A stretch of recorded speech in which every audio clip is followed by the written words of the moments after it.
Good morning, everybody, and you're very welcome to Google Hangouts on Air for Apps with the PerformanceX team. My name is Eileen Gann, and I'm an attribution specialist in the PerformanceX team here in Dublin. And today I'm going to be taking you through Google Analytics for Apps, how you can use this to make your app acquisition campaigns more efficient, and also how to understand how users are behaving within your app. So this is the 11th session of our Hangouts on Air. It's the last session for today, and tomorrow we're going to have 2 more sessions. So we hope you can join us for those as well. I'm going to get started into the presentation.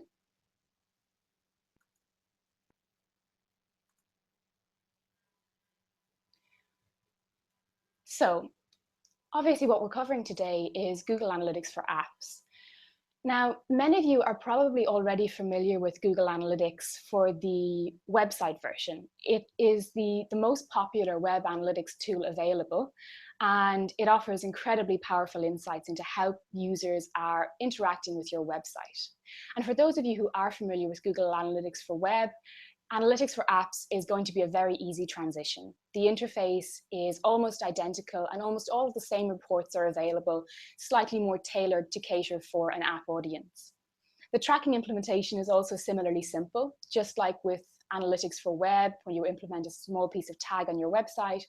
With the Analytics for Apps product, you just need to implement the Google Analytics SDK within your app.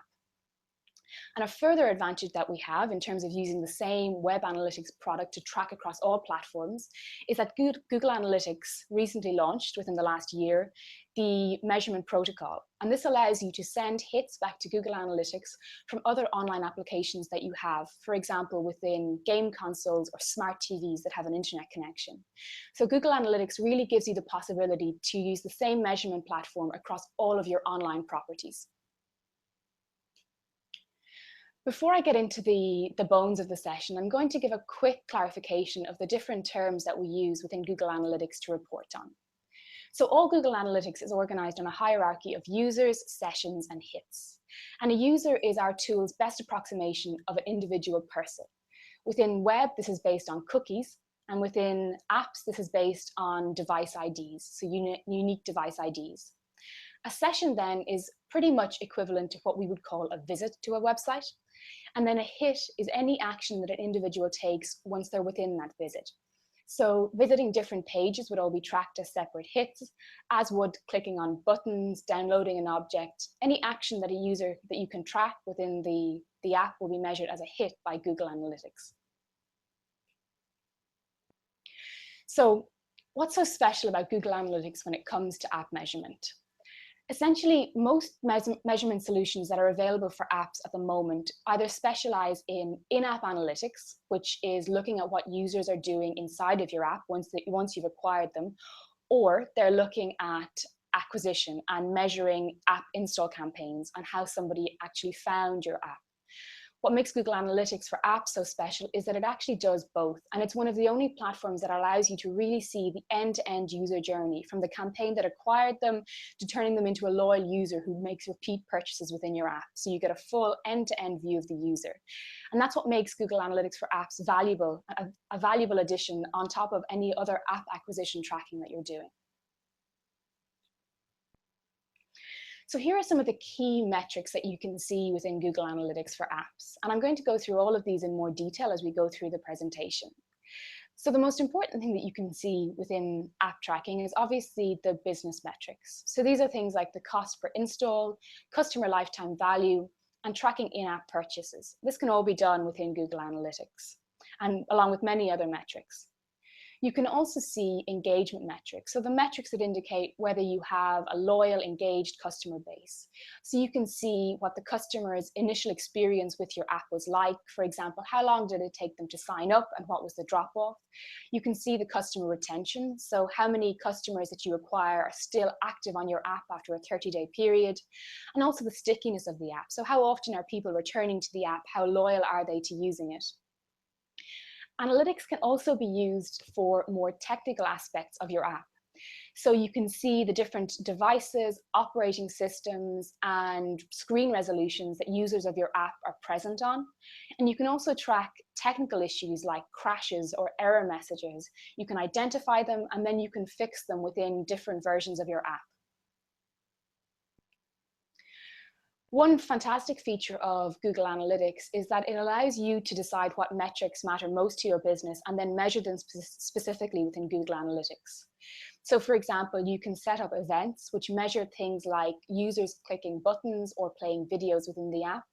You can also measure goals, and a goal is generally a valuable screen that's reached. So for example, you can measure not just if people are purchasing within your app, but also if people are viewing certain product pages or are reading content that you want to direct them towards. And then finally, we have e-commerce transactions, which actually measures purchases within the app. So I'm going to start off by, when we're deep diving into the different features that you can look at within Google Analytics for apps, I'm going to start off with one of our more complicated features, which is actually not terribly complicated when we get into the details. And this is how we use Google Analytics to measure users across different devices. The reason I'm starting with this is because all the reports that follow are going to make an awful lot more sense once we understand this particular feature.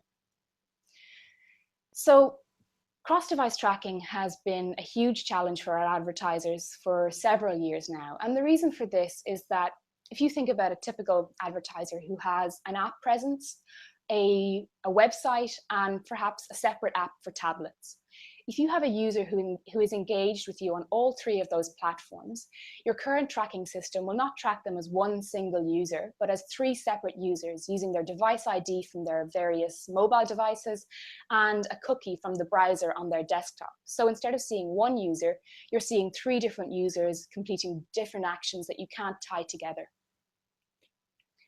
What user ID with Google Analytics does is that once a user has identified themselves on your app or your website, generally by signing in with an email address, we can then identify that person across different devices when they sign in again. So for example, if somebody creates an account with you in their app, and then they sign in on your website, Google Analytics can say, oh, this is the same person, and tie that user behavior across the app and the website into one unified reporting interface. And this is incredibly valuable for allowing you to see the lifetime value of the users that you're acquiring. So once we have user ID set up across web and apps, we can really get into measuring the lifetime value of the different customers that you have within your apps. And there's been a huge focus, as I'm sure you've all heard, on moving away from very simple metrics of acquiring new users. So moving away from looking at purely cost per install metrics for app acquisition campaigns and moving towards measuring customer lifetime value instead. And the reason that this is important is that obviously not all users have the same value. A study done in 2014 by VentureBeat showed that 1 in 6 users never spend anything in apps, and that 80% of apps are installed once and never used again. So obviously not all users are equal. And I often liken this to an analogy of a restaurant owner. So if you asked a restaurant owner if they would rather have 100 people through their door on an evening or 5 people, they'd obviously say that they'd rather have 100 people. But if it turned out that the 100 people were only coming in to use the bathroom and the 5 people wanted to order dinner, obviously you'd go for the 5 instead. And it's the very same with your apps.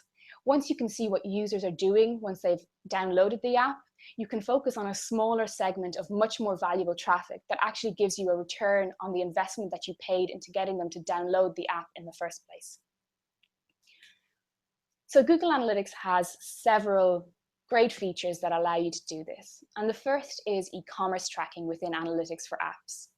So we have 2 types of e-commerce tracking. The first is standard e-commerce tracking, which just tracks a payment or a transaction that's made within the app. Now, obviously, this is valuable, but it doesn't capture the whole picture. The process of purchase is much longer than just completing the final transaction. First, people will come to your site or your app through different ad campaigns. Then they'll browse product details or product categories. They may add things to the cart, take them out of the cart, and then there's the entire checkout process that they need to go through before finally completing a purchase. Enhanced e-commerce is a new e-commerce tracking feature that's available in analytics for apps. It was launched about 2 years ago, and what it allows you to do is track every stage in this purchase journey. So not only can you see when someone completes a purchase, but you can also see when people are adding items to the cart, what product pages they're browsing. And this can be valuable, first of all, for making sure that your purchase process is optimized as best as it can be. So for example, you might see that a lot of people are dropping off at the checkout stage and find that the information that you're asking people to enter at this stage isn't clear. Perhaps you're asking to enter a zip code, which is a US based field, when actually they're based in Britain and they need to be able to enter a postcode. So this can help you optimize your user journey to purchase. And this is an example of what the enhanced e-commerce data looks like. So on the left-hand side, the largest section of users are people who come to your app and don't look at any specific product pages. Then you can see the users who've gone through to view product pages, then on to add something to the cart, then finally through to the checkout stage, and then completing the purchase. And in each of those stages, you can identify when people are abandoning the funnel. So here, for example, you can see that a very high number of people, almost over 400,000, are abandoning the purchase process at the checkout phase. And you can also deep dive into this and see if there's any particular operating system or device that has a very high rate of abandonment, which could help you to identify bugs that are leading people to abandon the purchase process. This is also valuable because in addition to just tracking the lifetime value of your users based on purchases, you can also see if there's certain campaigns that are more valuable than others just because they drive people to look at, for example, product pages as opposed to visiting the app and then leaving without looking at any additional pages. It's almost the equivalent of bounced traffic for normal websites. Another brilliant report that we have within Google Analytics for apps is the lifetime value report. And what this does is it allows you to look at the lifetime value over time for your users. So the first thing that you need to do, and that this report allows you to do, is to define what action is valuable to you.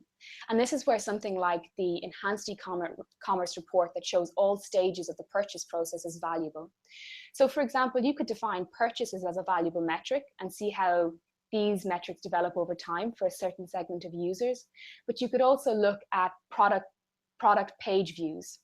You can also look at things like engagement metrics. So you can look at users who spent more than 5 minutes on the app and the campaigns that drove those. Once you define the valuable metrics that you want to look at, then you can start segmenting the traffic by different acquisition channels. So you can see what acquisition channels are driving more high value, high lifetime value customers. And you can segment this right down to the campaign level to identify your most valuable campaigns. Once you have these insights into what campaigns are driving really high value users, you can reflect your acquisition campaigns to optimize for this. So for example, if you identify 5 campaigns that tend to drive 50% higher lifetime value than other campaigns, you can set a higher cost per install target against those campaigns to drive more users that are more valuable. And you can afford to pay more for those users because they have a much higher return on investment than average.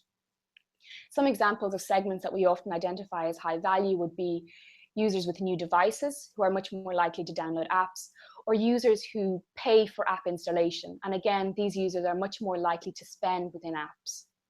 You can also use this to create remarketing lists for your activities. So for example, if you see that you have certain campaigns that drive very high engagement with your app, you can also remarket to those same users to encourage them to sign up for a paid version of your app. So once you've identified how to find what campaigns are driving your highest value users, we can also look into the reports within Google Analytics for apps to find out the demographics of the users on your app. And often this can be very surprising.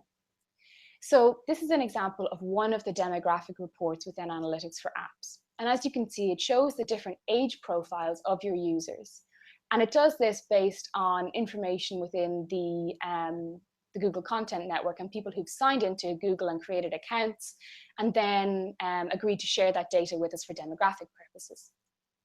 So what you can see here, for example, is that users in the 18 to 24 and 25 to 34 category have much higher conversion rates than other demographics. But what may be surprising to some app developers is that actually the 65 plus category has an incredibly high conversion rate compared to the average.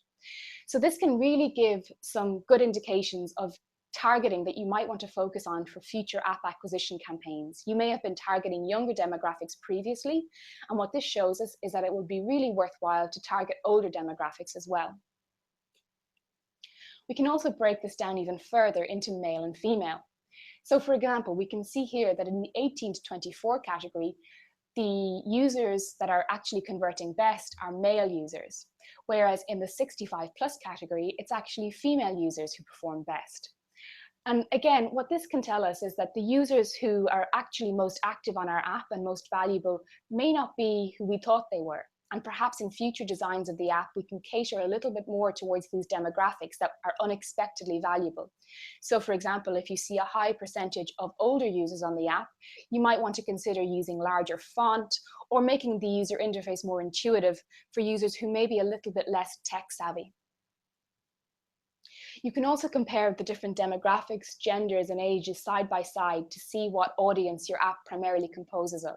And again, if this has surprises for you and it isn't exactly the way your campaigns are focused for acquisition, you can make changes to your targeting to take this into account. So now we've looked at how to identify the highest value users, and we've looked at how to identify who your users are. The next set of reports that I'm going to take you through show you how to understand what your users are doing within the app once they arrive. So the first report that I'm going to look at is understanding the correlation between the engagement on your app and a valuable business result. And in this case, I'm going to assume that it's a purchase. So generally what we see, and you can see in this example, is that the longer people spend within the app, the more likely they are to convert. Now, obviously this report can't be used in isolation. If it takes, for example, 2 minutes to complete the purchase process, then obviously people who purchase are going to be spending longer within the app. But as a general rule of thumb, people who are more engaged with your app are much more likely to purchase. And what this can show you is the importance of making sure that you're really putting your best foot forward when it comes to your app and the engagement and the experience that it's providing to your users. So for example, what this could mean is that in the sign-up process, when a user first downloads your app and has to make an account, that you make that step really easy for them. For example, just requiring that they enter an email address and a password. And then if you need any other information from them, to request that at a later stage when they've already engaged with your app and seen what it has to offer and are more committed to it, as opposed to making them go through a very long sign-up process when they don't know very much about your app yet. Another example would be if your app is very complex, for example, a game, that when users first install the app, you take them through a walkthrough or a demo so that they don't get confused by the process and then abandon the app, leading to very low engagement numbers. We can also see a report that shows us the correlation between loyalty to the app and purchases. So for example, what we can see here is that users who visit the app 3 times are the most likely to have a high conversion rate. And again, what we can do here is, for example, create remarketing lists to encourage people who visited the app once or twice to come back and to complete their purchase. And we can even take advantage of app promotion campaigns that enable deep linking to bring a user right back into the product page that they were looking at before they left the app and to encourage them to complete that purchase. The final report that I'm going to go through within analytics for apps is the user flow report. And this is an incredibly valuable report for apps. So for web analytics, often this report can be quite confusing because users can click on multiple different pages in many directions going back and forth, and the user flow can be quite confusing. Within apps, because the user flow is much more linear, you get a really clear picture of how people are, first of all, acquiring your app, moving through the Play Store, and then finally installing the app and moving through the different pages of the app. And again, this can give you really valuable insights into where people are dropping off the app because the user experience is frustrating or there's a bug. It can give you insights into where people have to go back because they found something confusing. One thing that we see for Android apps in particular is that we see a very high drop off from the Play Store. And if you see this when you look at the user flow report, it might be a good indication that you need to go back and look at your listing within the App Store. So for example, you might see that the screenshots that you've uploaded are blurry and you need higher quality resolution. You might see that you could improve the description. And what we often see is that, for example, if some users have left negative reviews on the site, that you can answer these reviews and allay the concerns or questions that people have. For example, if somebody complains of a bug on the Play Store and then you fix the bug, you can update them and let them know that this issue is now fixed to encourage new users to download. So that's a bit of an overview of some of the more marketing related reports that you can look at within analytics for apps. The next thing that I'm going to take you through is a little bit more for the techies out there who are involved in designing the apps. And this allows you to essentially identify the different technologies that people are using to interact with your app, and also see if there's any crashes or issues with any of these technologies that you can fix in future versions of the app. So one thing that we see very often is that, and this is quite similar to the demographic report, is that often the technologies, the operating systems, the screen resolutions, the devices that people are interacting with your app on aren't necessarily the ones that you expect. So this is one report that we have that shows the different Android versions that most people are visiting your app through. So what you can see here is that the vast majority of users come through Android 4. But that there's 14% who come from a different operating system. So for example, if we were to deep dive into this, we might see that actually 10% of users are coming through Android 2. And this would be a good indication that in future iterations of the app, you should continue to support Android 2, particularly if these users have a very high conversion rate or are valuable. So not only can you see the operating systems that your users compose of, but just as in the previous example, you can look in and see what is the conversion rate, what is the average lifetime value of these users. And what we often see, particularly if you have a large market in developing countries, is that users in those countries tend to have older phones and smaller phones. So if you're designing your app to entirely cater for example, an iPhone 6, when the majority of your valuable users are actually using smaller, older Android devices, you're making your app towards entirely the wrong audience. Another thing that you can do is look at the different versions of the app that you've created and see how user engagement differs across different versions of your app. So obviously what you want to be seeing here is that as you create newer and hopefully better updated versions of your app, that user engagement increases. However, you might see sometimes this metric is moving in the wrong direction and user engagement is actually worsening. And again, this is a good red flag for any app developers that perhaps the new version of the app has some bugs or crashes that you need to fix, or perhaps that the content simply isn't engaging. So what you can do is go back to an older version of the app that had a better rate of engagement and find out exactly what pages and what content was driving that engagement. What kind of articles did people like reading? What pages were they staying on for longer? And try and replicate that for the new version of the app. The final report that I think is really important is the screen resolution size. And again, this can be where you can fix a lot of very simple issues that you have to improve engagement with your app. So for example, in this case, we can see that the screen resolution 480 by 800 has far worse conversion rate than average. Once you see this issue, you can deep dive and figure out that, for example, the layout of your app isn't optimized for this screen resolution at all.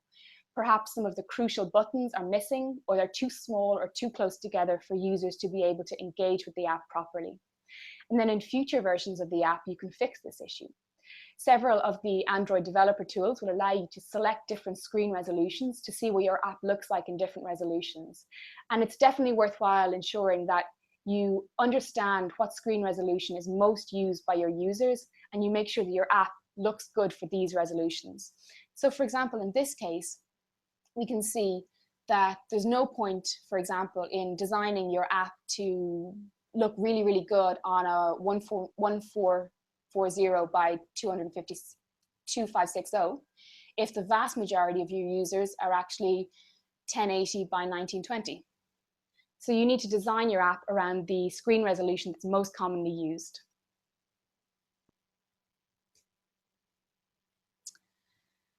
This is the final. the final section of the presentation. And again, we're going back more to marketing metrics and how you can use remarketing from Google Analytics to re-engage your most valuable users. So Google Analytics has launched a lot of fantastic remarketing products recently. So essentially allowing you to create any user segment you want, from pages viewed to engagement metrics, and then create remarketing lists from these and actually market against them.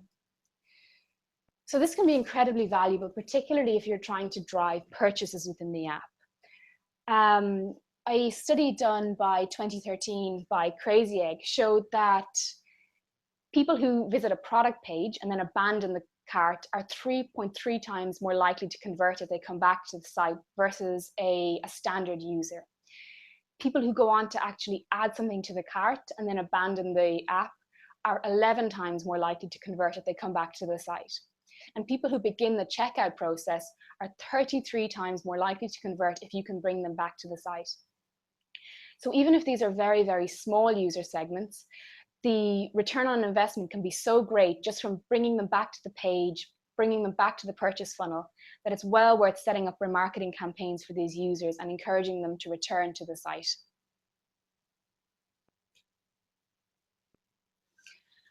And there's also, of course, other strategies that you can use remarketing for. So obviously we've discussed closing the sale for those who've abandoned shopping carts extensively, but you can also upsell and cross-sell to users. So after they bought a certain product, you can market them with offers to buy another product that's similar, which they may be interested in. Or you could foster loyalty for your high value customers. So for example, you could create a remarketing list around customers who have a high lifetime value or a very high revenue value, and offer them very special offers if they'll come back to your site and purchase again. And this can be especially valuable for apps that offer more expensive purchases, for example, travel comparison sites. Because there's so much choice in the app market for these type of products, offering special incentives for users to come back can really help boost your return on investment.